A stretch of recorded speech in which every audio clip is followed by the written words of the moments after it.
And ladies and gentlemen, we are live for the after show. Dennis and I are here basically talking about some telecom news, some tech news, some smartphone news that we felt would fit better in its own separate live stream as opposed to tagging it on to the amazing live stream we just had with guest Ben Boxer. So that's why we're here. Let me actually go ahead and tweet this out because it's kind of spontaneous and I want to let the viewers know about it. And share this on Twitter. And while you're sharing that, for anybody that is catching this, you should definitely make sure to subscribe and hit that bell button so you get all notifications when we do surprise live streams like this. Absolutely. Dennis, that's a great call. That is an absolutely great call because we don't really plan these too much in advance. It's actually pretty spontaneous, pretty fun, off the cuff. But yeah, we had a lot of things I felt like we wanted to talk about. So let's dive right into it. The first big kind of headline teaser news that I was thinking of talking about is what's going on with Dish. Actually, wait, before we get to that, it was a Black Awareness Month. Is that correct? Yeah, it's Black History Month. Forgive me. I was blanking on that. But Dennis, you found a really great article from Comcast. What are they doing? Yeah, so Comcast is investing $1 million in a community out in Atlanta to bring high-speed internet to a ton of small local businesses. And in that as well, they're also giving away $110,000 grants to these small Black-owned or minority-owned businesses to kind of help spur them on. The community that they're investing in has historically not had like great internet access, and it's kind of not doing well off. It's kind of like some of the towns that are in my area. So to kind of like rejuvenate it, Comcast was doing this to try to get things going, which was surprisingly nice of them to do. And I just thought it was kind of cool, just something to kind of bring up since we're coming to the end of February. And yeah, I thought it was kind of cool. It is really cool. I definitely appreciate companies taking kind of initiative like this, taking a stand, helping to have a positive impact and make a positive difference. So yeah, props to Comcast for that. We'd love for them to remove their limits, their data caps as well while they're at it. Hint, hint, wink, wink, nudge, nudge. Can't have everything. And maybe symmetrical speeds while they're at it as well. Hint, hint. Some ideas worth, free ideas here. Welcome also to everyone who's joining the stream. Eduardo, Matthew, Max Tech Studios, Eduardo again. Tricky name to pronounce. The name that you always mess up, which is Hypercyanic. No, Hyper Saiyan. Hyper Saiyan. There's no ick at the end. I don't know why. Where that came. My man, we got to get you on some anime, man. You got to watch Dragon Ball Z. But Matthew Joes, Anthony. So Colbert. great to have everyone here. Love your commentary. Thank you so much for joining. J. Jar Cohen 123. Yeah, the other big news I wanted to talk about was Dish, and they might be actually partnering with Amazon. I thought this was kind of an interesting story where, Dish, they need to build out their network. Amazon is a company with a huge amount of capital, ready to invest, and this could be a very good partnership in synergy between the two brands. Dennis, what are your thoughts on this kind of leaked news or speculation that's coming out? My thoughts on are this. If Dish partners with Amazon to build out their cell phone network, I'd actually have a lot more hope and be a lot more excited about the potential of that network, because Dish has a poor track record history when it comes to like executing on things, whereas Amazon has a phenomenal track record and it seems very competent in their leadership. And Amazon has their tentacles in so many different types of industries that they can cover a lot of things. Like, for example, I'm sure you're familiar with AWS, right? A lot of different websites like Netflix and Crunchyroll and all types of other different companies rely on AWS because it's such a useful back-end tool, because it can easily scale with growth. So like one aspect right there is like taking advantage of AWS for Dish's website, right? Something real simple like that, and any potential streaming services they might want to utilize, like their Sling, they can utilize AWS for that. When it comes to delivering phones and stuff like that, instead of relying on a third party like FedEx, they can use Amazon's delivery trucks, right? Have that all in house, right? And Amazon has massive warehouses where they can hold all these different phones and stuff like that as well, for whenever like Dish wants to send out phones to their people. And Amazon also, most importantly, has a ton of capital on hand. They're a massive company generating so much revenue, which is something that Dish is going to need if they want to deploy this network in a fast enough pace. And potentially Amazon could, as you were mentioning, Dennis, use the network. This could come from like connected bikes. This could be Amazon drones using Dish's millimeter wave 5G network in certain cities to monitor and transact data to control the drones. And they could integrate this into an Amazon Prime membership, which would give pretty much instant access to all Amazon Prime members and potentially really compete well in the landscape where I think I saw someone on Twitter tweeting that, you know, if the first 5 gigs were free or something like that with this new Amazon Dish plan, that would be like huge. That would be huge. That would put a dent in the wireless telecom space for sure. So, yeah, do you think we'll see this come to fruition, Dennis? 1 to 10 scale. I give it a probability of 4. That seems reasonable. I was going to say Amazon has so many other things on its platter. I don't necessarily see them getting into the cell phone game per se, especially since Amazon's already doing something like Starlink is right now with like satellite-based internet. So like, why would they want to partner with Dish? Like, why?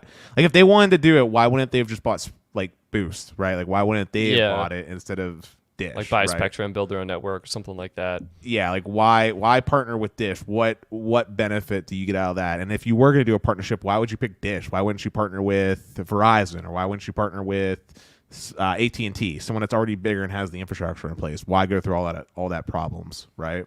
Yeah. I think maybe the partnership won't be to the extent people are envisioning, but I could see Dish is so young, Amazon could potentially strike a really good deal on service that's a really good value for them, and we'll just have to see how it pans out. But I was just gonna say, but on the topic of Dish, how about we focus on something that is concrete, something that's not in the rumor mill, and that's that they inked out a deal to add 4,000 more cell sites to get their equipment on. Yeah, that is huge. So what does this deal say?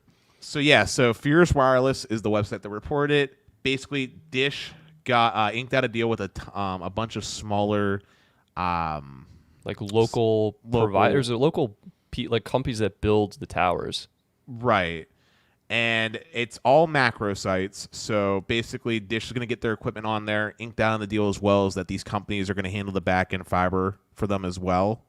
And it's going to put them on pace to cover 70% of the U.S. population by June of 2023 per their agreement with the FCC. That's great. Yeah, so basically by 2023, Dish should have a native network that covers 70% of the population. That's fantastic. And what I think, like, Dish is in a unique situation right now where they can invest in all new networking equipment and they don't have to deal with, like, upgrading tower sites, going back, and they can potentially do better, more future thinking implementations where you have, like, a virtualized network core and things like that to help make their system potentially more agile than the current systems in place. While I do think they'll be able to do things with their actual network core, I do still think they're going to have to do just as many upgrades as far as the macro cell sites are concerned, because if LTE taught us anything, there was a lot of minor improvements that happened along the way. Like we saw, improvements in QAM, right? We went from 64 QAM to 256 QAM, which I'm guessing no one's going to know what that means, but basically it's fitting more data into a packet of information, basically, essentially, in a nutshell. We saw other things like beamforming technology improve for extending range. We saw 4x4 MIMO become the norm. Like when LTE first rolled out, 1x1 MIMO was a common thing in like the iPhone 5. And then we saw 2x2 MIMO be deployed in 4x4 MIMO. Which, for anybody that doesn't know what that means, it basically lets the cell tower handle and communicate with more devices simultaneously. You can almost think about it as like having, like, instead of there being one cashier, there's 4 cashiers in the store, and they're able to do more. And I think something similar is going to happen with 5G, specifically in the millimeter wave space.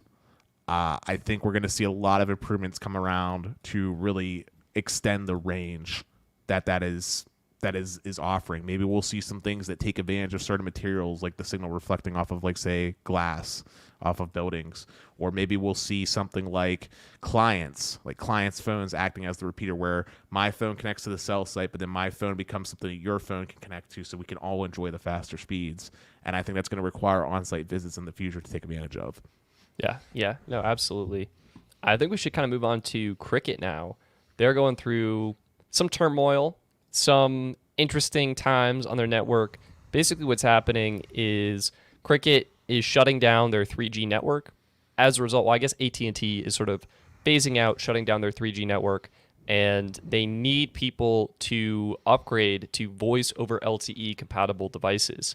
But that said, what Cricket is doing is, if people do not have voice over LTE compatible devices, like AT&T certified compatible devices, they're just straight up like canceling the service of these people's accounts. So this has kind of been a buzz on Reddit. People really upset about what Cricket is doing here, where even some newer devices, I want to say like OnePlus 7, OnePlus 7 Pro, they're just like, the service is being canceled. And, that's kind of a bummer. But Dennis, you actually said you kind of like agree with what AT&T is doing here, or you understand it more. So what's their perspective on this? Yeah, so basically AT&T's perspective on this is this. They want to make sure you have a phone that can make calls, because if an emergency happens and you need to call 911, it needs to work. There's serious lawsuits and ramifications for them if someone dies because they couldn't contact 911. So I kind of get it from AT&T's shoes, right? And in the nature of phones, it's not just as simple of like we already had talks with Ahmed, right? Like when it came to Wi-Fi calling, right? There's things that have to be done with testing, and you have to roll out like an actual profile for that functionality to work on the phone, right? And there's a ton of different phones. I don't expect AT&T to keep up with every single phone that comes out there. Like, granted, I think things like OnePlus should work, but like, it is what it is. It's their network. They need to make sure things work as they want. And AT&T kind of has that liberty to be like, well, if you don't like it, use T-Mobile, where you'll get all the functionality, or use Verizon or someone else. But basically, I get it. Like, it's a lot of work to get all those phones authenticated, to create profiles, not only for your postpaid carrier, which, as I've talked about in previous tales about my Nexus 6P story, is already not great, but to also worry about Cricket and their profiles, it's a lot of work, and it's not like Cricket's their main money driver, right? Yeah, no, I mean, yeah, you're right. So it is primarily BYOD Android devices that are not being compatible. People are saying, like, if you remove your SIM card, put it in a non-compatible device, or put it in a compatible device or any other device, and then move it back, that could trigger the system to cancel your account. But yeah, people on Reddit, they're literally just having their data just shut off. Just, phone's not compatible, shut off. So I can understand it from a network perspective, but I think the way that Cricket and AT&T are choosing to handle this is rather poor, canceling accounts. So yeah, I feel bad for Cricket employees, employees that have to deal with customer service calls and things like that on an issue they can't really fix. Like, this is a corporate decision. And I feel bad for customers that are suddenly being booted from, their network just based on their preferred device. So, I mean, a better way to have handled it would have been sending out like a notice months prior and being like, hey, we noticed that you're currently using a phone that's not going to be compatible with voice over LTE. We need you to replace this phone because we're shutting down our 3G network, yada, yada. And then providing, similar to when T-Mobile acquired Metro and they had to get new phones, providing an option for a free replacement, or just telling them like a list of phones that they could buy. Even like a coupon or something, like account credit, That would have been the better way to do it. I feel like AT&T's kind of sort of cutting their losses, so to speak. Like, it's, and for the most part, generally speaking, most phones do support voice over LTE. Like, you're not going to have a problem with a Samsung phone that was made in the last, 4 years. You're not going to have a problem with an iPhone that's been made within the last, 6 years. And those are, the main two phones that most people use. It seems to only be really affecting people that use, OnePlus, which I love OnePlus, but they're not really that big in the U.S. market. Or, things like Huawei and different Chinese phones, which, you kind of know going up front if you're buying, a Huawei phone that you're not going to have a great experience in the US anyway because of like lack of band support. So Yeah. it's really only affecting those kinds of things. Like no one's saying like my LG phone stopped working, or no one's saying my Samsung phone stopped working. It's OnePlus, Google Pixel, sometimes things that are more small in market share. I think primarily I'm seeing OnePlus users reporting their accounts being shut down. We have a comment from Jawui. I have a Cricket and I use OnePlus 6T international device. It has voice over LTE. Will I be canceled? What you're going to want to do, Jawui, is check Cricket's IMEI device checker to see if your device is what they say compatible with the network and compatible with voice over LTE. Use the IMEI checker on Cricket's website. That's how you're going to be able to get the best information on this. And yeah, some people are jumping ship. I've seen some people say they're switching to Mint Mobile. We've talked about before. I think US Mobile is a great alternative as well. And if you need AT&T coverage, I think if you're an affected device, I don't think it matters what AT&T MVNO you go with. I think you're likely going to run into problems pretty much regardless. So I would consider jumping networks, upgrading devices, or some other route. And the thing to understand too, just so we all are on the same page, voice over LTE was implemented differently across the networks. Like the same way. So Stetson, are you familiar with RCS, Rich Communications? Yeah, Rich Communications. That's been a disaster in itself, but yes, right. I'm familiar with it. Right. So you understand then, like T-Mobile had their advanced messaging 2.0, Sprint adopted RCS, Verizon did their own thing, and then AT&T did their own thing. And the same thing happened with stuff like Wi-Fi calling, and the same thing happened with voice over LTE, because these are not things that were like part of like the LTE standard. Like they came later. So a lot of times what you'll find is things like the OnePlus phone. Yes, it supports voice over LTE, but on T-Mobile. Like if you try to use the OnePlus phone on Verizon, you're going to have some problems. If you try to use the OnePlus phone on AT&T, you're going to have some problems. Now, could it have been fixed with maybe some certifications and a nice firmware update? Sure, but OnePlus didn't pay for the testing. Yeah. So that's the root of the problem. And it's expensive. Like OnePlus, OnePlus is bigger than when they started, but they're definitely not going to go back for their older devices to do it. We might see it in future devices, but if you have one of those point. Yeah. I'd say T-Mobile's network is honestly the better option right now if you're a OnePlus user affected by this. So that is that. And I think the last bit of carrier news I have today, that was actually brought up by Max Tech Studios. So, shout out to Max. US Mobile did an update for their basically what they call unlimited all plans, the $40 plans and up. They're increasing the data speeds of the unlimited data after the 50 gig threshold. So these plans include 50 gigs of high-speed data, and previously you were capped at 2G speeds, 128 kilobits per second. And now this story comes from Joe from Best MVNO. Let me get the shared screen on here for anyone watching. They increased the speed to 1 megabit per second.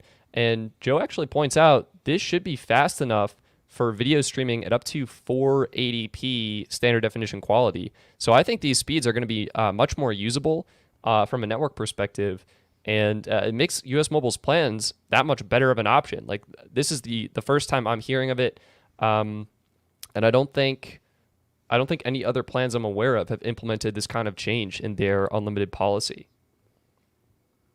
So yeah, it's definitely a positive change. I hope that it ends up being very successful for them, and that hopefully US Mobile will continue to look at maybe expanding it. I feel like if they bumped it up to 5 megabits per second, that would be a truly more usable I would speed. count that as true unlimited. Yeah. That would be truly usable. Like 1 meg at least is definitely better than a lot of the other stuff that we've been seeing. And thankfully, you're not going to have to worry about seeing that unless you go over the 50 gigs soft cap. So, But yeah, it's a positive change to see. Stetson, we've seen other carriers use it. I mean, it's even mentioned in this article. Xfinity and Spectrum, they cap at 1.5 meg after you get past their soft cap. Do you have any thoughts? Yeah, I don't know. To me, the 1.5 cap Xfinity Mobile's doing is probably okay. Like, here's the deal, right? These carriers have agreements with Verizon, and it costs them more money to serve unlimited users. And so what they're doing is they're meeting the needs of 80 to 90 to 95% of consumers with this high data bucket of high-speed data. US Mobile's case, it's 50 gigs. That's awesome. That's huge. That meets like 96% of users. With Xfinity Mobile, they have 20 gigs. So it's a little bit lower, a little bit smaller, but then they have faster speeds afterwards. I think I don't know, it's a little bit of a mixed bag because it's slow. For what I do, it's slow. But I'm also not using over 20 gigs of data, so I'm probably fine. And Xfinity has postpaid priority access. Well, I guess it's on their lower tier plan, so this one you have to actually pay more for it. But yeah, I don't know, Dennis, like, what do you think? Is there a speed you would consider this acceptable on to call unlimited? Or, well, yeah, what's your take? Is 1.5 megabits per second fast enough for a true unlimited data plan, or does it need to be faster? I mean, I guess it depends on how you want to define unlimited. I mean, I like, I, to me, unlimited should mean just that. Like, fastest speeds that are available whenever I want to use it, as much as I want to use it. Like, to me, that's what unlimited should be. Now, real world talk, what do I consider to be a good unlimited, like, happy medium? I kind of like something what South Korea did. When I was in South Korea, they gave me a data bucket for the month, and it was like 15 gigs or something like that. And I could just use that anytime I wanted. And then once I reached the 15 gigs, I got 2 gigs of full LTE data per day, every day of the month thereafter. And after I exceeded 2 gigs during the day, then they would throttle me like real hard. But I kind of like that as an alternative. Like, let me pick an anytime bucket. Give me a certain allotment per day to use. And if I'm still exceeding that, then you can throttle me to a specific speed. As far as that particular speed is concerned, it's going to change based off the times. Like right now, I think 1.5 meg is fine. Like, you're definitely not going to have a problem browsing Reddit. We already agreed it's enough. I mean, it's already what they do for video anyway for 480p. Yeah, so, it is. Yeah, so I mean, it's okay. I would like to see it higher. I would like to see it at like 5 meg at least, or even 10. You know, but for I now, agree. it's Yeah, fine. that's what our friend Hyper Saiyan is saying. 1.5 is not good enough for anything really. You need at least 5. I think I agree with that. If I'm going to call a plan and label it as a true unlimited data plan, I would want to see at least 5 megabits per second. That's probably my bottom, because I've tried that on US Mobile with their fast speeds, and it's totally usable. Some people may not notice the difference, but I think like Cricket's 8 megabit per second speeds are faster from me as well. So I would like to see the speeds improve. I think it's a great change for US Mobile and adds great value to their plans. And it's only going to really affect maybe like 1% to 2% of their users either way. So we're getting a lot of comments about the Cricket thing. Yeah, should we address some of these? Yeah. I was hoping to address. Let's start a little bit further up if we can. Yeah, let me know if you find it. Yeah. Do you see Radio Dawn? He asked us, then why not cancel 3G, or why not cancel 2G and 3G to be the throttle fallback? That's the thing. 2G and 3G are being shut down, Radio Dawn. So what's happening is cell phone companies like AT&T, as we're making the move to 5G, are decommissioning their legacy technology. So they're turning off their 2G and 3G networks to free up that spectrum to be refarmed and reused for the more efficient 5G. And then LTE is going to be the fallback for everything else. So that's why you're seeing these changes happen. Verizon's doing the same thing. T-Mobile's doing the same thing. Spectrum is limited and sparse, and it's inefficient to keep these older technologies on. Even when, in fact, this has been happening for a long time now. Like 2G today is a lot skinnier bands than when it was first deployed. It's basically being operated on the guard bands at like 1.5 by 1.5 blocks, just barely enough to keep like Internet of Things going and placing phone calls. So there's no reason to operate it. It's more expensive to the carriers. It's worse performance.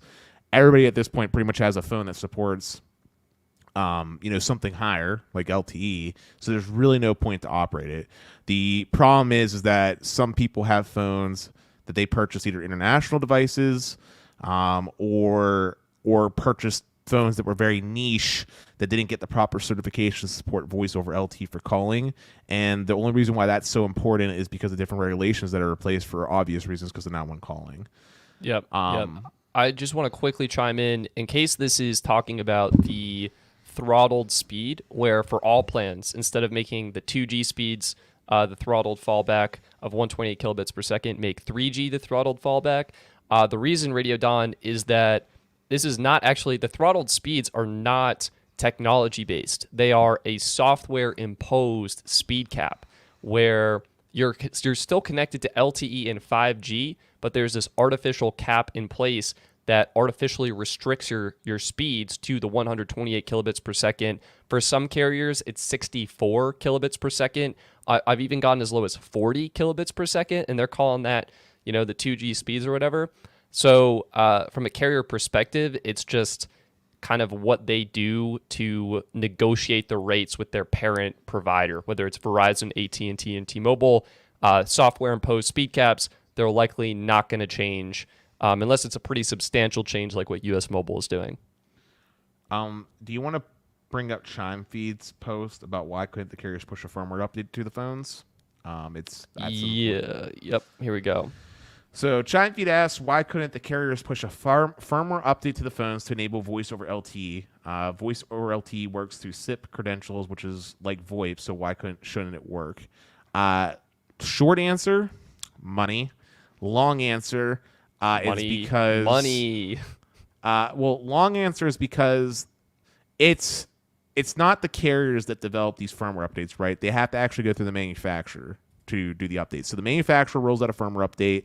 That gets sent off to the carriers to be tested to make sure it's going to work properly on their network. Then it gets deployed to the phones for carrier-like branded phones. And since the manufacturer has no incentive to do it for older devices, right, because they want you to buy their new products, it's just not going to happen. And that would probably be the long answer. That's it, yeah. Let's bang through a couple more of these. Is H2O Wireless a good alternative as well? H2O does use the AT&T network. I would deem their plans reasonably affordable and the network a reasonable alternative. I would have the same concern that if you switch to H2O, your device may not work. Please do check and use the IMEI checker. You may consider getting a new device if you want to stick with the AT&T network. Otherwise, based on my understanding of the affected devices, primarily OnePlus phones, I would consider switching to a T-Mobile-based MVNO or provider, whether that's Mint Mobile, US Mobile, Ultra Mobile, one of the mobiles. Yeah. And then Edwin asks, I have a Cricket branded device, so am I good?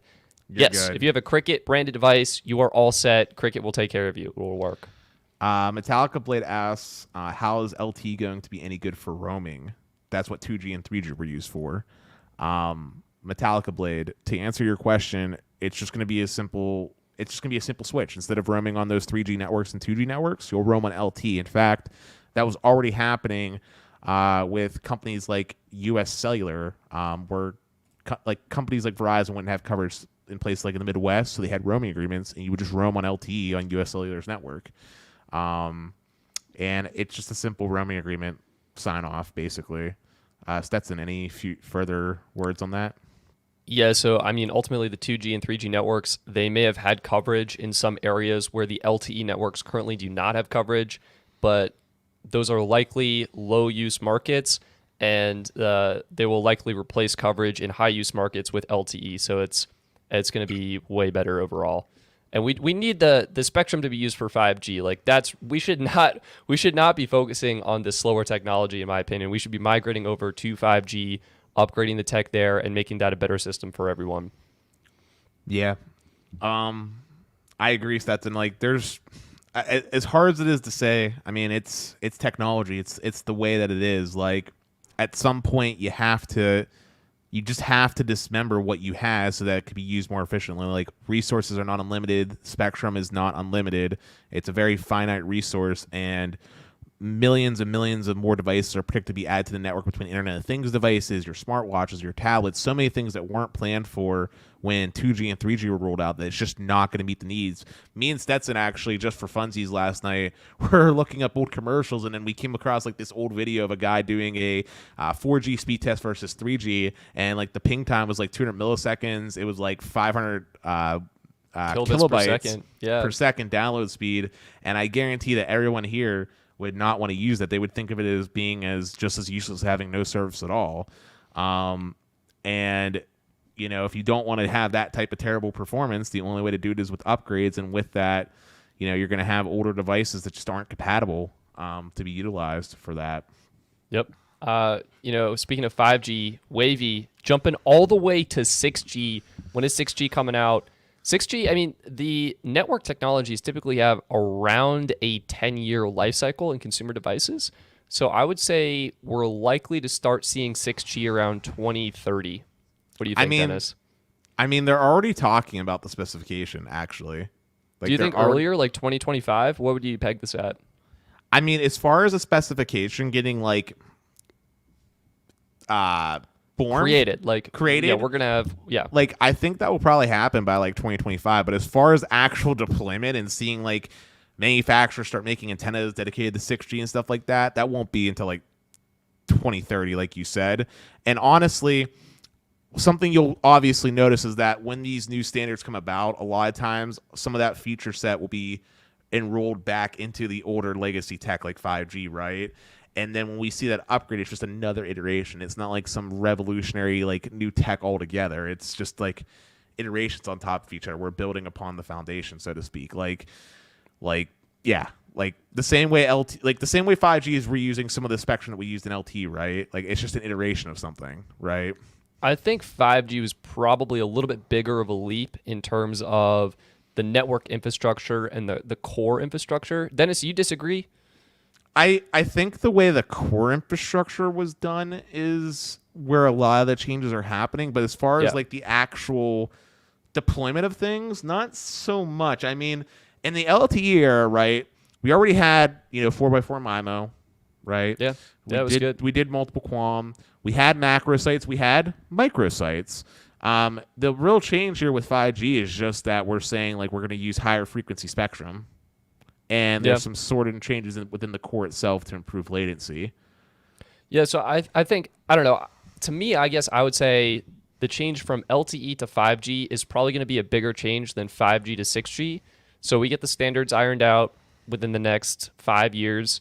And that gives companies, all right, these are the standards. We can build our components to meet these specifications, and then we'll have the 6G rollout. So that's kind of what I'm thinking there. We have seen some reports. So Jar Cohen 123 is reporting Apple hiring 6G engineers. I think this is great. Apple has been historically behind on every cellular technology iteration. I think Samsung's typically first, right, Dennis? Yeah, Samsung's usually the first to deploy fringe bleeding edge tech, for better or worse, and then Apple tends to take the approach of wait and see for a year and then basically take the best of whatever people liked and then put it in once all the early adopter bugs have been worked out from people like myself. Yeah, I also could see this as Apple implementing cellular technology, integrating it in their Apple Silicon chip. So maybe it's like an M1X, or maybe it's a whatever name it is. But I can see them integrating it into Apple Silicon and then also integrating it into their laptops. I think Apple's a little bit behind when it comes to the cellular technology. They might be trying to stray away from their dependency on Qualcomm as well. I could be mistaken on that, but that's my guess. You're saying that you think they're going to make their own modems, basically. Yep, that's correct. Yeah, I mean, did they buy Intel's modem part of the business? I don't remember. If you want to Google search that to double check, absolutely feel like doing that. That would be cool. But I could see it as they did. Yep. Cupertino in Santa Clara, California. Apple and Intel have signed an agreement for Apple to acquire the majority of Intel's smartphone modem business, which is why Qualcomm is the only one making modems right now because Intel's gone. So I that's my guess.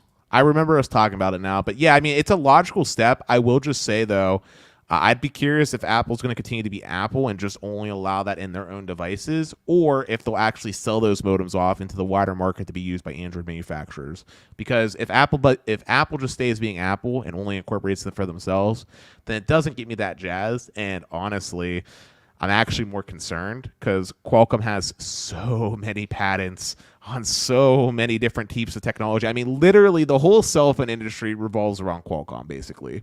Qualcomm says if you live or die, basically. Like, if Qualcomm didn't support millimeter wave 5G, then Verizon would be SOL, right? Like, They literally dictate the future pretty much. So Yeah, no, it's definitely true. And also, I'm just following along in the comments thread here, and this is kind of funny. So we have a user, Ritual 301. He was using OnePlus 7 Pro 5G. It was suspended last Monday on Cricket. Ritual's reporting they want you to buy one of their exclusive phones. Of course they do. You know, that's what Denno was saying, money. And then he he just said, I literally just activated his Mint SIM. So woohoo! I think that's really funny. Ritual, first of all, I'm really sorry that your Cricket experience, kind of took an abrupt pause, shall we say. I really hope you enjoy the Mint Mobile experience. I'm on there, and it's been good for me. So hopefully it works for you and you get better speeds, coverage, and performance in your area. So, Stetson, John Doe asks if Cricket's considered a bad carrier now. Would you categorize them as a bad carrier? I would. I haven't specifically spent a lot of time looking at their plans and their price performance. I still think they're actually pretty good. And again, maybe I'm wrong on this, Dennis, but I think you would have the same device compatibility issues on any AT&T MVNO right now. And yeah, AT&T directly, yeah, even. yeah. So yeah, no, they're not a bad deal. The way they're handling the situation, I think, could be better, as we've discussed. But no, they're still delivering a great value. They do offer true unlimited data plans. They have excellent family discounts. It brings the cost down to like $25 a line, similar to what Visible's doing. So I think they're okay. Yeah, even Ritual, who just switched to Mint, he wouldn't consider them bad. Yeah, he's upset, understandably so, that his carrier he was willingly give money to kicked them off the network. But yeah, I think it's okay. So yeah, I mean, I don't think Cricket's a bad carrier, but I do think that there's no reason to pick them in the first place because AT&T's prepaid plans directly, in my opinion, are better value. I think their prepaid unlimited plus plan, I think that's what they're calling it, is a fantastic value because I think you actually get postpaid priority on that plan. I really want to test that out and confirm. I think for multi-lines, that's where going with Cricket may make sense because they offer a pretty heaping discount on the service. But yeah, Dennis, to your point, I think AT&T prepaid is probably better for single-line users. Well, let me just give you a quick example, okay? So yeah, Cricket sells a 10 gig plan for $40 for one line. Oh, please don't use that. That's their worst plan. And then I'll let you continue, but yeah. And then AT&T prepaid for $40 gives you 15 gigabytes of data. Okay. For their unlimited plan at $50 per month if you do auto pay and paperless billing, they cap your speed at 8 megabits per second. AT&T prepaid, let me get their plans up. Come on, AT. Okay, there we go. So for that same $50 per month on AT&T's website, you can get an unlimited plan with no 8 megabits per second cap. And then if we're talking about a premium AT&T prepaid plan like the Unlimited Plus that you were referencing, which is $60 per month. That one's really good. That one's really good. Yeah, so for $60 per month, you get 22 gigabytes of priority data, and it's got 5G speeds and all that fun stuff. And for that same $60 on Cricket, you are still at the lowest deprioritization, and the only real perk is you're getting 15 gigs of mobile hotspot. I will say that, again, for the multi-line plans, that's where Cricket shines. So the $50 unlimited plan on Cricket drops as low to $25 a line for 4 lines. And the $55 plan with no speed cap that is deprioritized drops all the way down to $33 a line with 4 lines. I think true. I think that's the only area Cricket excels in is the multi-line family discounts. This is true, but hit me, Dennis. But you could also just as easily get like the 15 gig plan from AT&T prepaid, which does come with rollover data, and it includes mobile hotspots. So you get the whole 15 gigs to use as you please. And I mean, it's only like $40 a line, and you're still getting like better functionality than the Cricket premium plan at $33 per line. Like the $7 difference is giving you way better of an experience. My 2 cents personally. Well, I think I could be mistaken. I do think with that plan you are deprioritized on AT&T prepaid, so it'd be the same priority level. Is it the same priority level? Because I I thought think it went. I think only the unlimited plus plan. That's my current understanding. I could be mistaken on that. I'm like 99% sure that it goes AT&T postpaid, AT&T prepaid, and then MVNO's like Cricketer at the dirt bottom as far as priority is concerned. And if I remember correctly, I don't know if this has changed, but Cricket had their own DNS, so your data and information was actually routed through a different set of like servers than actual AT&T traffic, which is why on Cricket you'll notice a lot higher ping times and latency than you would if you were on an AT&T prepaid or postpaid plan when running like an Ookla speed test. Yes, Yeah, it looks see like Cricket's network core. Yes, I was right. all right. I'll take that. I'll do the full test. What I did with Verizon, we're going to be I'll test QCI values. I'll sign up for all the plans. It'll be ridiculously expensive, but I'll do it. I'm actually considering, tell me if I'm crazy here, but I was thinking of trying to do some sort of trade-in deal with AT&T because they're offering like the $800 off. And I'm like, it's a business expense. I'll probably have the plan for a while. What I want to do is get You're like going to keep it for 30 months? Dude, yeah, I mean, it's so expensive that but like here's the thing with the activation, I need a family plan. That's the only way it makes sense to keep it for longer. Is if I can get like 3 or 4 other people to hop on. Actually, I have one person who's already interested. So if I get like 2 other people to hop on this AT&T plan and my cost per my line is like $50-ish, then I would probably keep it and I would try and find a way to get a free device. But Oh, my sweet Stetson, if I could, I'm not the account holder, but if I could, I would throw you on with my dad's line since we get the extra discounts from him. yeah, dude, but it's like I need to some degree. Well, I don't really need access to the account. I just want to be able to, like, if I do an updated review on AT&T, like, show here's what your account dashboard looks like. Here's how to manage your account in the app, that kind of thing. Yeah. So I think what I'll probably do is sign up at least for 1 month, and then see what happens. I'm just saying, man, AT&T, I say this every single episode, I feel like, but like, and I know we were just bagging on AT&T for handling things a little bit poorly, but like their plans, especially on the postpaid side, are so good. They got the best premium, like unlimited plan to be. Like, it's just the best. Like, there's no one that's coming close as far as like premiumness is concerned. They all deprioritize though. AT&T has the highest 100 gigs per line. Oh, well, looks like we got into a side conversation about priority data. Are you following this? Yeah. Oh, yeah. Whoops. So that's kind of what's going on. We had one person comment that I should review. All right. So facts son, woohoo, team AT&T. The network is good. The speeds are good. I want to see them improve their website, their account billing, and the overall experience. Like that actually is almost more important to me than the data speeds. I'm just so into experience. Like what Ahmed was saying, like they are ridiculously focused on creating the best customer experience possible. That's what I love. I mean, it definitely gets me to recommend carriers when the experience is as good as like US Mobile's is or Mint Mobile's is. If anybody asks me like, who do I recommend? I always recommend them. But on the same token, I haven't switched to my personal lines, or like I have T-Mobile because I got an awesome plan, but my network experience is terrible. So it's ironic enough that I use them as much as I do. And then AT&T, I keep them because they're actually the most reliable for my market.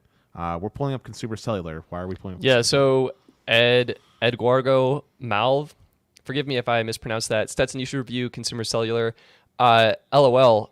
I don't know if, like, looking at the plans, I don't think they're good. Like, I don't think these are good plans. So $40 for 10 gigs on AT&T or T-Mobile. Dennis was just saying you get 15 gigs from AT&T prepaid. So why would I sign up for this? Consumer Cellular, literally $10 more expensive per month. And their $60 plan, only 35 gigs compared to postpaid priority and true unlimited data on AT&T prepaid. And then on the T-Mobile side of things, Mint Mobile crushes these plans. So I appreciate the suggestion. I'm going to try and focus on more what I would say value plans. So plus Consumer Cellular, when I think of them, I think of old people. I think of yeah, that's what I think of too. I like literally the only time I see their commercials are when I'm watching like Fox News at like 1 a.m. I see like a commercial for Consumer Cellular about how giving you the calls that you need so you can connect to your loved ones in COVID. Like, and their phones that they sell too. Like they literally got like this like jitterbug looking like flip phone that they sell for like $100, which is outrageous for a flip phone. Get like, a used smartphone. Basically, I just think of old people that don't know better. Like AT&T, like I said, AT&T prepaid. If you're looking for a single line prepaid plan with AT&T, going through AT&T, ironically enough, is the better option 99.9% of the time. And the only time that was an exception was when Wing was selling like the business plans before that whole debauchery happened. Yeah, dude, I don't want to promote this too much, but while we're on this topic, I did stumble upon a carrier called Allvoy that is also selling the business plan. Let me pull this up. I'm pretty sure that's what it's called. And yeah, it's crazy. Here we go. I'll pull up their actual website, but they literally ripped the names straight. Like it's AT&T as much as you can get. I think this is it. Yep. All right, this is it. So this is the website. It's called Allvoy. Literally, they have the same names as AT&T themselves. All right, we have Unlimited Performance, which is AT&T's Business Unlimited Performance Plan, and AT&T Business Unlimited Elite. So, again, I don't want to promote them. I don't know how legitimate this kind of service offering is, but those plans are still lurking out there. That's all I'll say. Take it with a grain of salt and just know that they can change at any time, which, I mean, that is the beautiful thing about prepaid. I mean, if changes do happen, you can switch pretty easily, but yeah, take I don't know with a grain of salt. So honestly, I think Stetson and I both agree. Like, if you're looking for a carrier, despite how much I praise AT&T's network, if I was in the prepaid market, I've said this before and I'll say it again, I personally would probably end up going with US Mobile. Like, that's who I would go with personally if I wasn't in the postpaid game. They're probably who I would go with because I like month to month, because I don't like buying bulk for when things like what happened with Cricket happen, right? Because I know Cricket, I know sometimes like at Target and stuff like that, they would do like deals where you could buy like so many months of Cricket in advance. So I don't like doing that for this kind of reason. And then also US Mobile gives me flexibility to change the plan how I want with the add-ons for like the faster, what they call it, ludicrous speed. So I would probably pick US Mobile, and then Stetson would probably praise Mint Mobile all day. And the only reason why I wouldn't pick Mint if I had to actually move on to something else is just because T-Mobile's network is not it's just good. bad in your area. Yeah. I mean, it's actually pretty bad in my area too, but it's like the truth is I'm on their network, and I have like so many referral credits from people just signing up with my code. I only put it in like one video. I think I did a live stream, my first Q&A, and I was like, yeah, I'll give you my code. I'm part of Mint's affiliate program, so I earn commission on signups through that. I don't think I earn I don't think it's possible for me to double dip with because they're both link-based systems. So maybe I should just throw affiliate link for my T-Mobile guys if you want to pay for my Dude, yeah, Dennis, I don't have anything. Dude, send it to me. I'll put it on my website. Yeah. Okay. I'm serious. All right. Well, you heard it, guys. If you do want to switch to T-Mobile, you can use my link. I am wearing the T-Mobile hat, and yes, even though I rag on them, I do keep them because I don't want to get too much in a tangent, but I know Max asked us anyway, like who we use. I do have a T-Mobile plan. I'm on an old OnePlus plan, and one thing I will say, good one. I was gonna say, one thing I will say about T-Mobile is that they traditionally have had really good plans, and even though I'm ragging on their network right now in my market, the reason why I stick with them is because, as Stetson said, they have amazing customer experience. I literally love the T-Force team. Anytime I've had problems with like unlocking and stuff, I do get the callbacks when they say, and I know that the service will get better with time. Like we've seen N41 be deployed. I sent you anybody that's in the Discord that's a Patreon support has seen some of the speed tests that I showed when I was at a Sheets where they deployed N41. I got like 200, 300 meg. So like I know it's gonna get better. Like it's just a matter of waiting patiently. Yeah, and yeah, that's kind of the thing. So yeah, I have a free year of Mint. Basically, it's literally free, and you can't beat free with referral credit. And like in the videos, like I always welcome people to post their referral codes, referral links down below. It actually helps out with the algorithm, which is why I do that. The more interaction the video gets, and it's a fun way to support anyone who's signing up. David Hall actually saying he's a major US Mobile fangirl as well. And I also wanted to bring back the comment I just got rid of. Basically, it was saying that, here we go, Consumer Cellular, that's what I was looking at, right? they're more focused on customer service. So that's why it is more geared towards seniors, and exactly why, Dennis, you and I think of old people when we think of consumer cellular. Yeah, So, but here's my thing with consumer cellular, right? Most seniors that you talk to want to visit a brick, like they don't like talking on the phone. They want to visit a brick and mortar. They want to talk to you in person, Stetson. They want to see your face.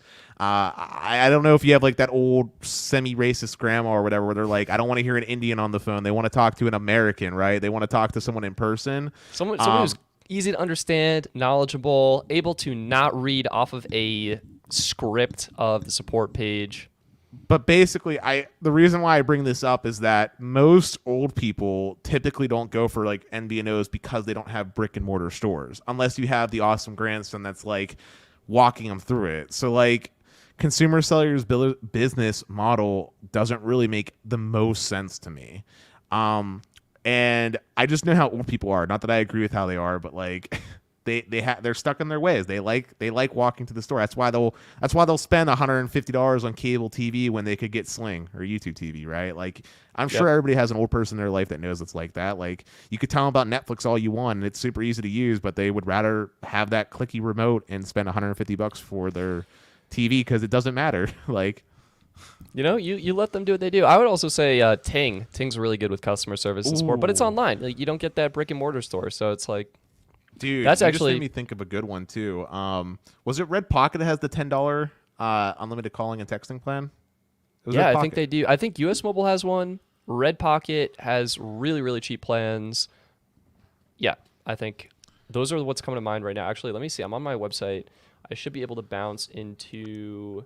Because if you're thinking about old people, they probably have a flip phone, so they don't even need data. Like, get them a $10 plan, they'll be golden.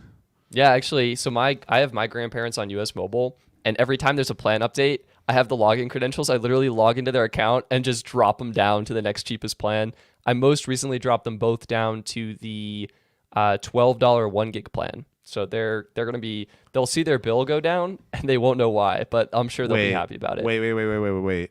Why are they on a smartphone or are they on like a flip phone? They have iPhone 6s Pluses, still going strong. Wow. So many years later. I've checked their data usage, and it's at 0. It's actually at 0. Like I previously had them on like the 5 gig tier because I was like, well, if they get Google Maps directions, the last thing I want is for them to have their phones not get directions. But I don't even think they use their phones for directions. Stetson, I have a quick question for you, man. Yeah. We're always on the bleeding edge with our phones for obvious reasons, for testing purposes and whatnot. But what is the oldest phone that you think you could tolerate? Oof. Okay, so I could go back probably to, on the Android side of things, I just had an S10. I don't like the S10. I could do Pixel, or maybe like skip the S10, go back to the S8 where it was like decent. They had the fingerprint reader on the back. That was decent. I could probably go back to S8, but those slow down a lot, I feel like. And I have an S9 Plus, and it's actually still performing quite well. That's good to know. Only reason why I upgraded to the S20 Plus was because of that really good deal I told you about on like a previous episode, where I got like the trade-in, plus I had the Samsung cash back, plus I had the Discover cash back. That's the only reason why I upgraded. But the S9 Plus was a trooper. It's still doing well. So I would say maybe S8. I bet I could do Pixel 2, but the problem is Pixel 2 just looks like a brick. Like it looks so bad. Like I don't know. Well, but you're an iPhone guy, so what about? Yeah, for so iPhone? I'll go as far back as Pixel 2 for Android and Galaxy S8, and I'll say for iPhone, I mean, I could iPhone 8 easy. You could live without Face ID. Yeah, I could do it. You could live without that crisp AMOLED display on the iPhone 12. Hey, you asked me how far I could go. I've been there. I know I can do it. So would I be happy about it? No. My real answer would probably be iPhone 10. That's like, all right, like if I was to buy one today, I was actually just thinking of downgrading my iPhone 12 Pro to try and like not save money, but like get cash back now that I can reallocate and like have a phone. I don't know. So I'd probably go back to iPhone 10 because that had a nice design, but I don't think the modem's that good. No, it has the Intel modem in it, I believe. Yeah, it's not good. So I was actually thinking of going like getting an 11 Pro, something like that. Oh wait, we have Mark Hoyle chiming in. The Pixel 2 is a total brick.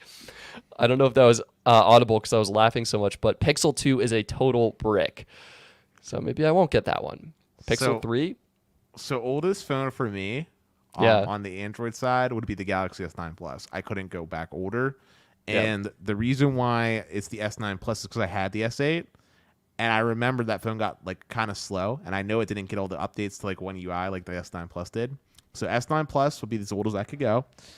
And for the iPhone side of things, the oldest iPhone I could do I could actually probably go a year even further back than you. I could do like 7 Plus. Actually, yeah. That I was just thinking that OnePlus probably has the fastest phones. No. I'm talking about an iPhone, the iPhone 7 Plus. Oh, I got you. I was thinking OnePlus 7. Sorry, that's what I was thinking. OnePlus, and then you said 7 Plus, and I was like, oh my god. Sorry. Yeah, I was thinking. Well, the 7's the same year as the 7 Plus, isn't that what I said? You said 8 Plus, or you said 8, iPhone 8. You said Okay. iPhone 8. Yeah, I was saying I could go a year even further back because the 7 Plus and the 8 Plus were identical designs with the main difference being the actual processor inside. It even had the same amount of RAM. It was wireless charging. I think that's why. Oh, right. Yeah. I mean, man, it's hard to think about how many features I would give up, but like, yeah, right. But like, honestly, it's funny because like iPhones have a reputation for lasting such a long time, but on the same token, I really wouldn't want to go back. Like, I am so glad to finally be off of the crappy LCD this beautiful Retina display with its 326 ppi, like weird 720 aspect ratio screen. Like, I don't miss it at all. Like, the whole reason why I love Samsung is because they have the best panels. Like, I enjoy the color vibrancy, even though it's not accurate as far as colors are concerned. I like that oversaturated color when I watch a YouTube video. It makes a video like this that's going to be uploaded in 720p look like better than it is, and I do not like miss that at all. And then I also speakers on older phones were crap. Like stereo speakers, except for the dual-facing front ones on like the 6P, Nexus 6P, and things like that. Or I'll give you a real throwback, HTC Audio Boom. Yes, with the powered by Beats by Dre. So good. Oh, I remember that. Man. Yeah, so we have Names Kazi saying he'd go back to iPhone 10 and Galaxy S8. Yeah, that's around what I was thinking. I might, based on Dennis's input, swap that out for an S9 at this point. But the real move, if you guys saw my latest how to finance Galaxy S21 video, I would go back to the S9 and then use it as a trade-in phone to get the S21. You want to know something funny, Stetson? What then? I actually think I would rather have the S9 Plus over the S21. Really? Yeah, that's crazy, Dennis. Hot take, but I would actually prefer that. Because here's the thing, man. S9 Plus, right? It has the hardware I care about. It actually has the headphone jack still, which I appreciate. And if I'm worried about software updates and stuff like this on Android, there are so many people that support future updates for these types of phones. I could easily root my device, right? Because I'm sure you can tell, Stetson, I'm not your average consumer. I'm a little bit Yeah, you're above savvy. average, Dennis. So I could just as easily root my S9 Plus. Granted, some functionality S9 Plus wouldn't work anymore because of Knox. But anywho, I could root the device. I could download, say, CyanogenMod or whatever I wanted to get the latest version of Android, and that phone would feel brand new. I wouldn't have any of the bloat that Samsung likes to put on there, and it would feel clean. Yeah. The Snapdragon 845 is still a great processor. Like, it's not like I'm using my phone for hardcore gaming. Like, I'm just texting and calling, and pretty much any smartphone nowadays is going to do texting and calling just fine. And as far as YouTube video playback is concerned, that's also going to be working just fine. The only reason why older phones generally stop working is because they stop getting software support, which makes it so that you can't download the latest version of the apps from the App Store. And as long as I'm able to keep getting the latest version of the apps and get my security patches, I'm a happy-go-lucky camper. Yeah, I that's actually my use is like I freaking screenshot things and I use it to browse the internet. Actually, I use it for Twitter. It's a real distraction. I'm working on that. Stetson, I have another quick question for you. I know this is really random, but what keyboard do you use on your phone? Do you use the default iPhone keyboard, or do you use like Google keyboard? What do you use? Yeah, so I've tried a lot. My biggest experimentation is when third-party keyboards first launched on iPhone. I found a keyboard. Let me rephrase that. My friend found a keyboard called NinType, and it was like a combination of Ninja and Type because you could peck type where you're tapping, and you could slide type and combine the two to slide the first half of the word with one thumb, slide the second half of the word with another thumb. It was sick. Unfortunately, third-party keyboards worked very poorly on iPhone, so I ended up just going back to the stock. The one thing I did recently, let me see if I can pull this up. Just let me do Spotlight search. It's not a great example, but I got rid of the auto suggestions on the top. So like the keyboard is just the keyboard without the auto suggestions. I turned those off. So I'm a stock, and on every Android phone I switched to Gboard. What are you rocking? I'm using Gboard on my Android phone, and I love it. Like, it's So good. so good. Ironically enough, the Gboard, for whatever reason, doesn't feel right on my iPhone. It just doesn't. Yeah, it doesn't. It doesn't feel right. So I actually, as much as I love Gboard because the auto prediction and stuff sync, on my iPhone I just went back to the Apple stock one. Like, I just went back to that. But honestly, one of the reasons why I hate using my iPhone and don't like to use it a lot is because I hate the keyboard. I don't like Apple stock keyboard. Like, do you like the haptic feedback you get when typing on Android, or do you turn that off?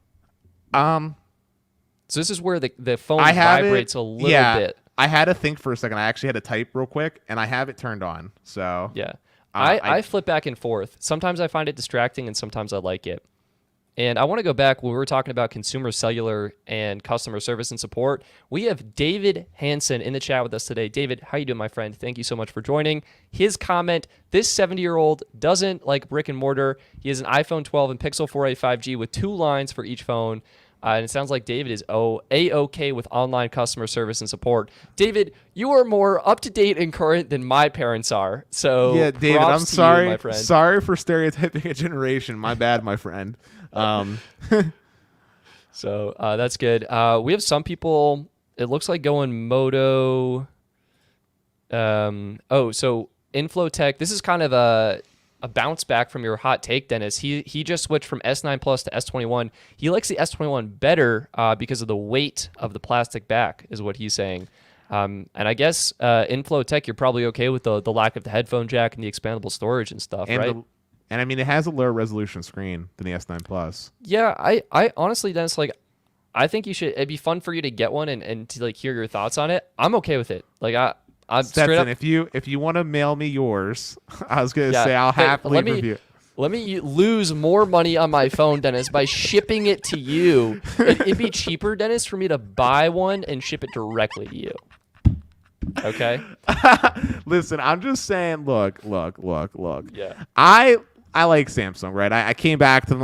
Samsung was my first Android phone. Samsung Galaxy S4 was my first Android phone. I rocked that, and then there was only one time I went away from Samsung, and it was when I got a Nexus 6P. And my experience with Nexus 6P, I love the phone, but it had that battery issue with the charging. Yeah. And Google offered to replace it with a Pixel, but I looked at the Pixel as a downgrade, which is why I went back to Samsung with the SA and never looked back.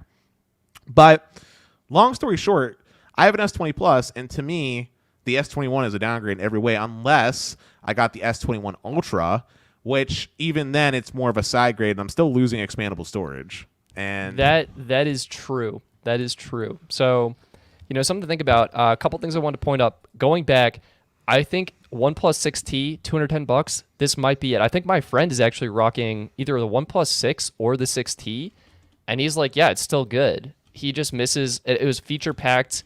And rich, and that's why hasn't really had a need to upgrade. The battery is totally shot on his phone, but I think OnePlus has some of the best software along with Pixel. It has the same specs as the S9 Plus. It has the Snapdragon 845 inside, and it comes with either 6 or 8 gigs of RAM, depending on the storage that you got for the phone. Yeah, this is 128 gigs and 6 gigs of RAM. So I don't know when it came out, so I don't know if I'm even 2018. going back. I don't know if I'm going back that far, but 2018, November 1st, 2018. when it I was think released. I feel like Dennis, we're kind of in that 3-year mark. I want to say you were trying to push it with the iPhone 7, but I don't know if without that wireless charging. So I mean, to be fair, yes, I use wireless charging, but it you was can only live a without recent. it. It was only a recent event, and I could easily live without it. Like, I mean, you saw when I showed you how I like to charge my phones, right? I literally got a cable on everyone. Like, you could see cables on that desk over there. I don't know how well you can see, but I'm sorry. That desk right there, if you can tell, there's an Apple block for my iPhone charger, and then there's like a third-party like fast charger I got off Amazon for Yep. Samsung. So I got wired chargers there. I got a wired charger on this desk. In my bedroom on my nightstand is the only place I have a wireless charger, and it's one of the MagSafe ones for the iPhone. And that was only a recent purchase because the iPhone didn't come with a power brick, so I went to Best Buy and bought 2 of them to get the fast charging for iPhone 12 Pro Max. And I had like the cable. I wanted to use that, but it was short. So I got the wireless charger just as a backup, just to kind of like have it so that I could do what I did there. Yeah, But sweet. All right. So Dennis, this is kind of crazy. We have viewer Quan joining us in the live stream. First of all, Quan, thank you so much for joining. Great to have you here. Hey Stetson, I'm selling my S21 on Swappa. I saw you looking on there. My name is Atiru. I found the listing. Okay, so my question: this is an $800 phone that Quan is selling for $620. All right, let's take a look at his listing. Looks like decent photos. I missed the button. Here we go. selling the smart tag with it. Oh, I'm zoomed in. I didn't see it. So yeah, we're getting the smart tag. That indicates this was likely a pre-order. Looks like it's in good condition. It's the white one. Okay. Well, yeah, it looks like a pretty good listing. Pretty solid. Looks like everything's included. So my question for you, Quan, if you're able to answer this, how and why? Like, how are you selling this for only $620? And why? Like, did you not like it? Were you not able to return it? I'm bummed. If I had waited 2 weeks, I would have bought this like in a heartbeat. So I also want to know why you're selling it. But while we're waiting on a response from him, your favorite person that you can't say their name, Dbop or Hyper Saiyan, yeah, Hyper Saiyan. asked us, do we appreciate 5G? Very much so. Very much so. Yeah. You said that in the most serious way, like.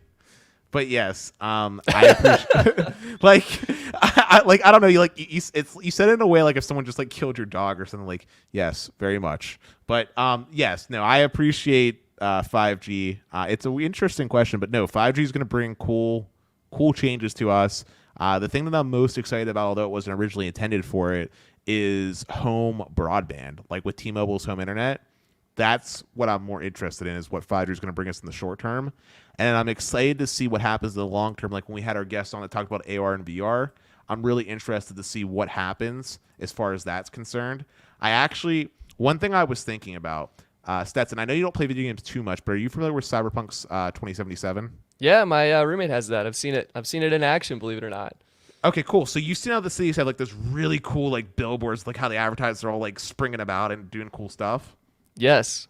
So one thing I was just thinking about is how 5G could be connecting a bunch of those billboards. Like picture going down to New York City once COVID's over and just seeing like a really immersive, interactive like connection of apps where like maybe, for example, with the T-Mobile ad where they're talking about their lightning fast 5G, you see a person running across one screen onto the next screen across like buildings so it looks like they're running across the building or doing something cool like that where like they're synced up.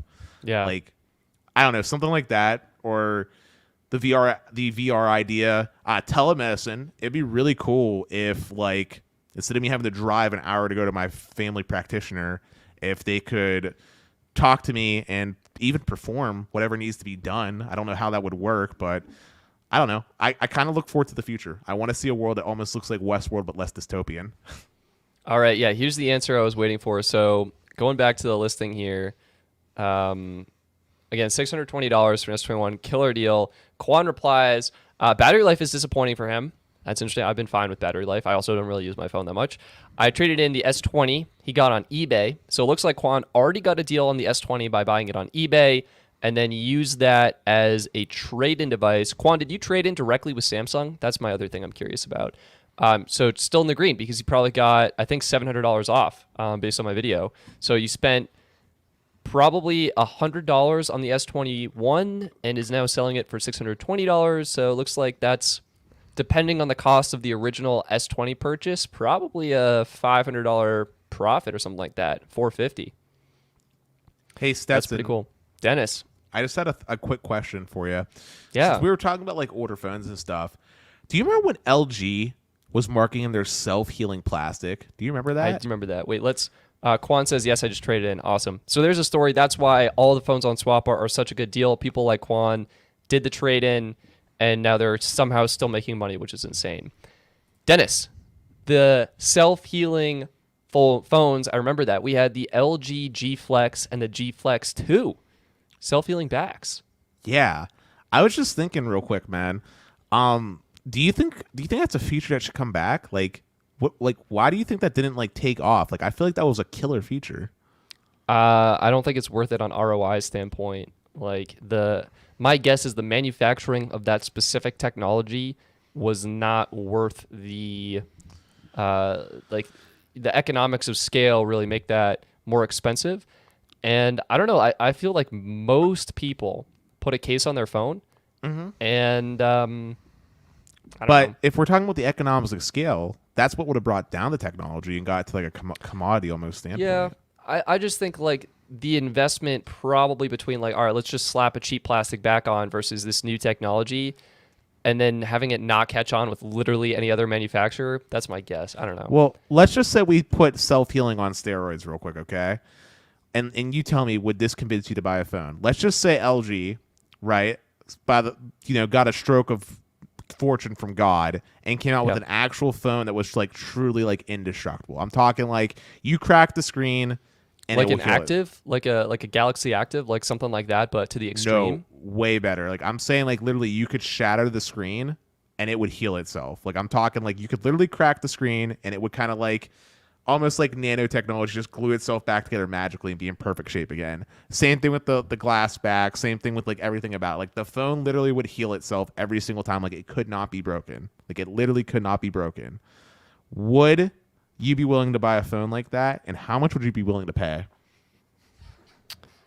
All right. I guess I don't believe the self-healing glass, but I will suspend my disbelief and say the basic premise of a phone that will not break. Well, how much would I pay for that? Like a $50 premium. I mean, you can save money on repair costs. I'm in a position where I'm not really repairing my phone. I mean, it would have to be like insurance is like $150, $200 tops. So that's what that would be worth. And then the tech in phones is so quick to evolve that I decided to sell my phones basically annually at this point. And so I mean, you don't think phones have sort of reached the same period of time that desktop computers have? Like, think about it for a quick second, right? Like, in desktop computers, right? I was rocking a 4790K for like 7 years before I needed to upgrade that puppy. And I didn't even need to really upgrade it. I just did it because I wanted the 9900K for more cores and to get faster clock speeds. Like the 4790K and that computer right there, still a great gaming computer, right? I think the same thing could be said about phones, right? Like a phone that was from 3 years ago and a phone that you're going to put side by side today, are you really going to notice that big of a performance difference? What, the camera's like 10% better?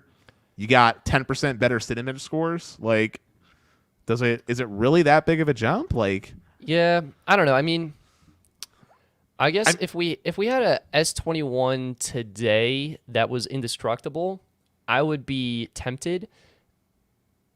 I feel like the things that change the most are camera quality and actually the cellular modems. So, and for me, it obviously makes sense to upgrade. For other people, yeah, I mean, I could see the benefit. I mean, Motorola had a phone that I think they advertised as having an indestructible or like drop-proof display. So, I mean, the cell phone bans are the only thing, like you said. Like, that's the only thing that would force you to upgrade, that and software support. But I don't know. On a lighter note, didn't you? I feel like last night you mentioned something to me about some Moto phone. I feel like you were talking about one, weren't you? Oh yeah, there was one that was on sale. Wait, let's try and knock some of these out. One thing, name's Kazi. I downgraded from a 12 Pro Max to an iPhone 11 temporarily. Why? I'm actually genuinely super curious in this. I myself am thinking of getting the 11 Pro just because cheaper. I don't really need 5G on my main line. And what was the other reason? more comfortable size and form factor for me. So that's what I was thinking. So yeah, names if you're able to comment on that. And yes, Dennis, to your point, we had brought up a subject matter of the LG phone or the Motorola phones. This is coming from The Verge. I'll throw the article up on the live stream for those watching. And this is actually kind of a nice looking device. It's an inexpensive Moto G30, a 90 hertz display, and a 5,000 milliamp hour battery for less than 200 euros. I would say this is going to come in at around 200, 250 US dollars. Yeah, I mean, the phone is astonishing. The only downside to it is it has a 720p screen. Oof. Well, didn't the iPhone 10R have a 720p display technically? Literally, the iPhone 11 had a 720p screen, basically. Yeah. You know what? I'll maybe, I don't know if eat my words is the right phrase, but I will say that's less of a deal breaker for me personally than you might think. But shipping with Android 11. This phone is incredible. I mean, 6 gigs of RAM, 128 gigs of storage. Like, I'd be curious to know how fast the storage is, but that's a good amount of space. It has the Snapdragon 662 in it, which I'm not uber familiar on that particular chipset. Is that going to be one that supports 5G?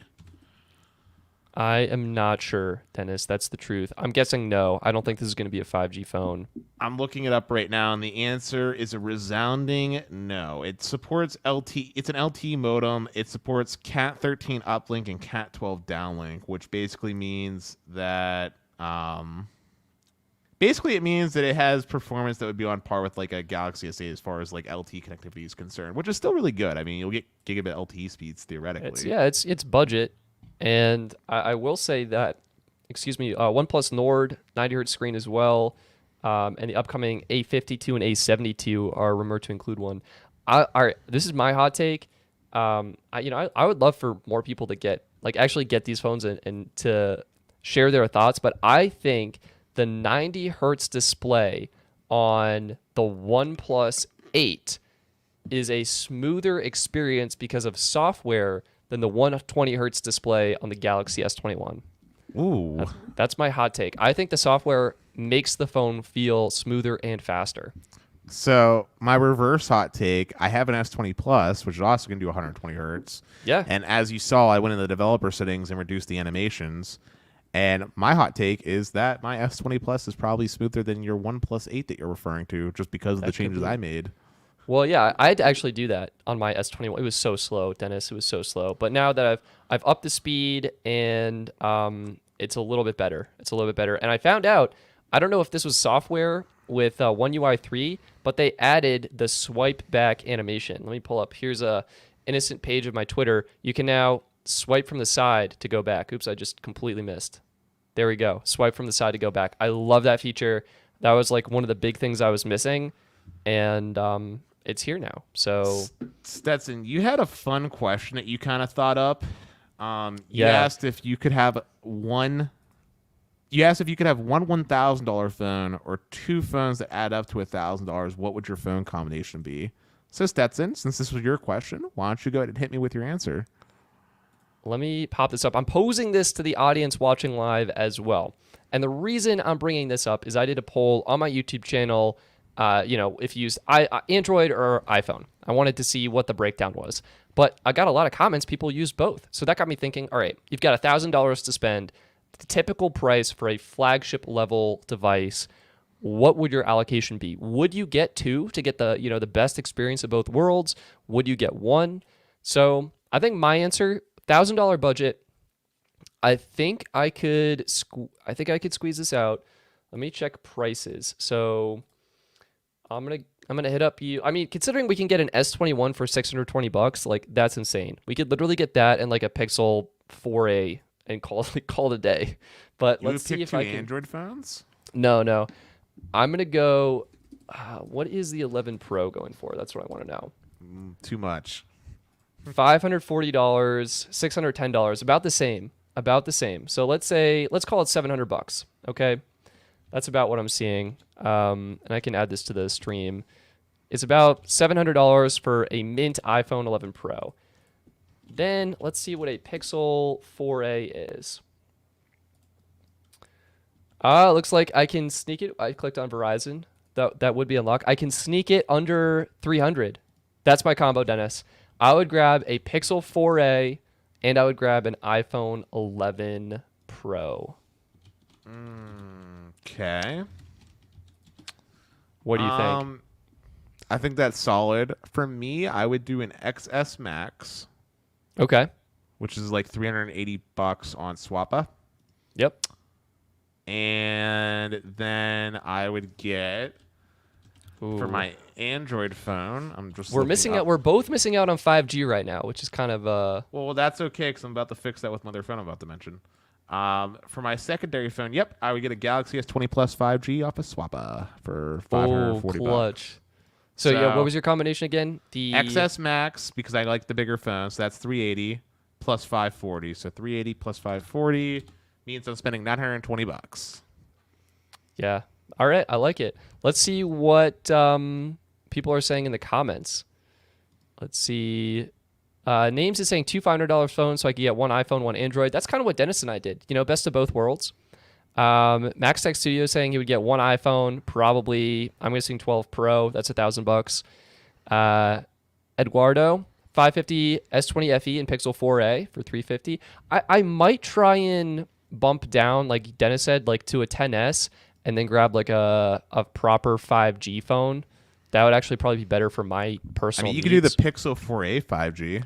Yeah, but that's bigger. I feel like I'd want to go like, what's the cheapest iPhone I could get? Like iPhone SE. What is a 10s going for?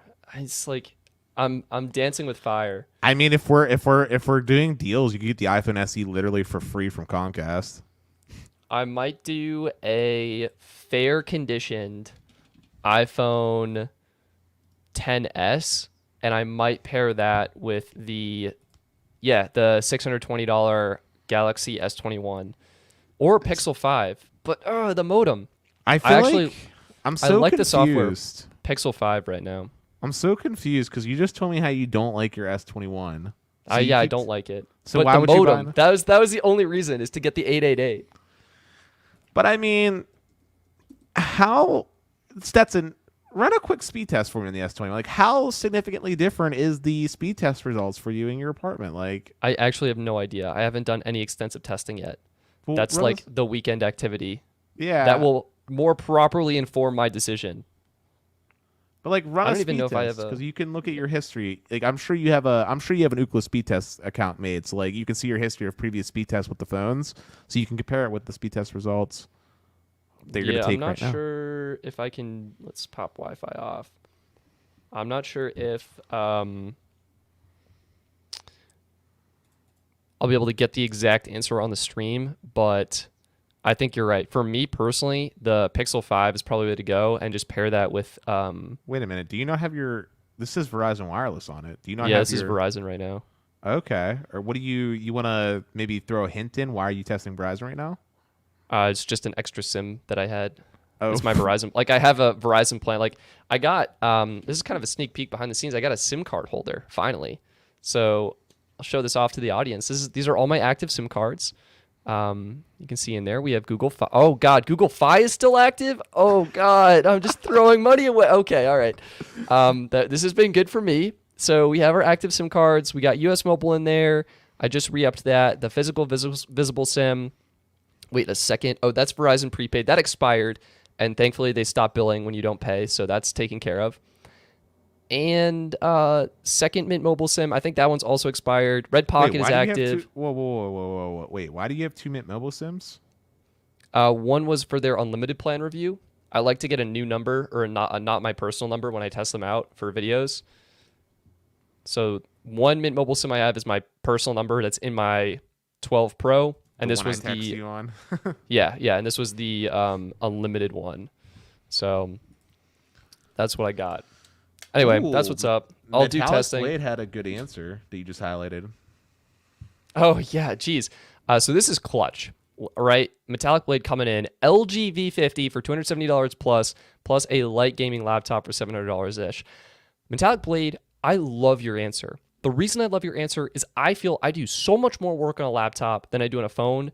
I would rather get a cheap phone and a premium laptop. And that's probably why I want to downgrade my phone so I can justify getting an M1 MacBook Air. See, I didn't know this was part of the options, because if that was the choices, then I would have did Galaxy S20 Plus for like the 480 or whatever I said it was. Yeah. And then PS5. Just like out of left field.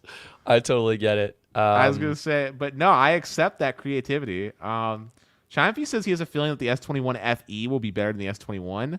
Chime, I'm going to actually debate this and just say I don't think there's going to be an FE this year. I agree with Dennis. I don't think the S21 is the FE. Like, they compromised on everything, brought the price down by $200, and called it their flagship. Stetson, you gotta highlight what Metallic Blade just said just now. He said, "Psst."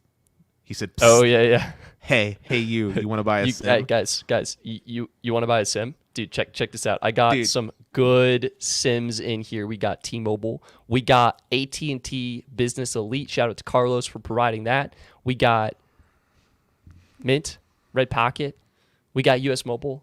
We got all the sims. You need a trench coat. You need a trench coat and a black hat, and then you just need to be like, you need to be like, here's the SIM cards. Actually, no. You know what? I just thought of a better way to do this. I know you don't watch South Park, so that's which hurts my soul. But there was an episode where it was like making fun of cable and the streaming services, and they had this one kid, and I can't think of his name, but he was literally selling streaming service subscriptions, and he traded it for diabetes medicine for Scott Knockinson. He's like, gosh. He took like a shot of insulin. He's like, that's some good stuff. Here's your Disney Plus account. But hot take, there might be a Note 20 FE, Edgardo says. That could be feasible. I mean, they're on the 21 right now, so it'd be like, I'd see Note 21 FE. They might split that, where they have Note 21 all-out flagship. It's like Note 21 Ultra and then just Note 21 FE. So we'll see. Hey, Esteban just gave you some useful information. He says he can help you hook you up with a Biz Elite plan or a Business Plus plan. Oh, sweet. Esteban. Twitter? Are you on Twitter? Himself to T-Mobile Business Plus specifically. Oh. Well, I have my T-Mobile line. I'm all set. I mean, this is like, I first of all, thank you. Super appreciate this. I do want to try and get more of the consumer-focused plans because that's what people are going to sign up for. Like, that's what I'm reviewing the plan for the larger community, and that's what they're going to have access to. So I do try and review the consumer plans. And Trevin, thank you so much for your compliment. I know I was losing SIM cards. It was actually a problem. I still don't know where some of them are, but this has really helped. Like $10 on Amazon. So really appreciate it. But Stetson, Dennis, we said 30 minutes. Yeah, we said 30 minutes an hour ago. Yeah, we said 30 minutes, but here we are. But guys, we've been going on for 2.5 hours, which is probably our record. Mind boggled. We love supporting you guys, but I think Stetson will agree with me. I think it's time that we wrap it up. It's about to be 9 o'clock my time. But before we do, I want to thank everyone for coming out and watching this stream. I can't believe you guys stuck around for this long. Super awesome. You guys really appreciate it. And I just want to say, if you do love what we're doing, please make sure you check out the Patreon, which is up top. Your support is immensely helpful. You have no idea. It helps us do so many awesome things. It's what helps pays for Stetson to test all these awesome networks out. It's what's going to help with so many of the other ideas that we have in the background that we know that you guys want to see. And, you guys are going to be able to see extra content and behind-the-scenes videos that you wouldn't otherwise have if you become a Patreon member. You can even talk to us in our Discord. But Dennis summed it up so well. We really appreciate all of your support, really helping to support our channel and everything we're doing here. Yeah, and if you want to join, we have the Patreon. You get behind-the-scenes videos. You get extra perks and benefits. You vote on what cell phone plan I test next. Patreon supporters recently voted on Metro by T-Mobile. I'm actively working on that review. I had to prioritize a few other things. But yeah, again, thank you all so much for coming out. It was a pleasure having you. Esteban said, I loved every minute. Really appreciate that. So thank you so much. Please take care and have a wonderful rest of your evening. Bye, guys. Peace out, guys.